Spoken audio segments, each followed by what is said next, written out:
99 రోజుల ప్రజాపాలన ప్రగతి ప్రణాళిక కార్యక్రమంలో మోండా డివిజన్ ను ఆదర్శ డివిజన్ గా తీర్చిదిద్దుతామన్నారు cantonment MLA Shri Ganesh. Monda division Shivajinagar market road అభివృద్ధి పనులను మున్సిపల్ అధికారులతో కలిసి ప్రారంభించారు MLA. Malkajgiri zone Monda division కు అత్యధిక నిధులు తీసుకొస్తామన్నారు.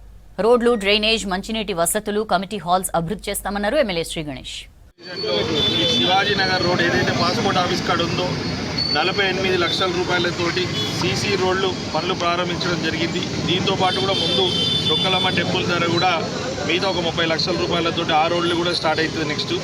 ఇవన్నీ రోడ్లు అనేక సంవత్సరాల నుంచి అనేక రోజుల నుంచి ఇక్కడ స్థానికున్న వాళ్ళు రోడ్లు బాగలేదని చెప్తే జిహెచ్ఎంసీ ఫండ్స్ తోటి ఈరోజు జిహెచ్ఎంసీ కమిషనర్ తోటి మాట్లాడితే వారు ఈ యొక్క నిధులు కేటాయించడం, ఇలా పనులు ప్రారంభించుకున్నాం. ఇదే మాదిరిగా ముందు కూడా ఈ మోండా డివిజన్లో ఎక్కడెక్కడ రోడ్లు సమస్య కావచ్చు, శానిటేషన్ లైన్లు ఏదైతే సేవరేజ్ లైన్లు ఉన్నాయో దాని సమస్యలు కావచ్చు, మిగతా ఏ సమస్యలు అయినా కూడా ఒక్కొక్కటిగా పరిష్కరిస్తాం.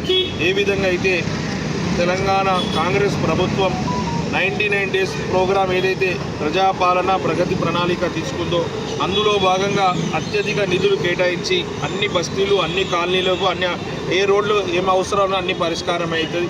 మొన్న ఆదివారం నాడు కూడా మీ అందరికీ తెలుసు, కంటోన్మెంట్ వాణి ప్రోగ్రాం పెట్టి డీసీ గారు, మొత్తం revenue department, HMWS department, health department, civil supply department, అన్ని స్టేట్ గవర్నమెంట్ సంబంధించిన డిపార్ట్మెంట్లంతా అక్కడికి వచ్చారు. ఒక వేదిక మీద ఆఫీసర్లు, అధికారులంతా ప్రజలకు సమస్యలు పరిష్కారం కావాలి, వాళ్ళ అవసరాలు తీరాలనే ఆలోచనతో ఈరోజు అందరూ ప్రభుత్వ అధికారులు, నేను కూడా స్వయంగా అక్కడ ఉండే ఈ మోండా డివిజన్లో మన మల్కాజిగిరి మున్సిపల్ కార్పొరేషన్లోనే వన్ ఆఫ్ ది బెస్ట్గా తీర్చిదిద్దే విధంగా ప్రయత్నం చేస్తాం.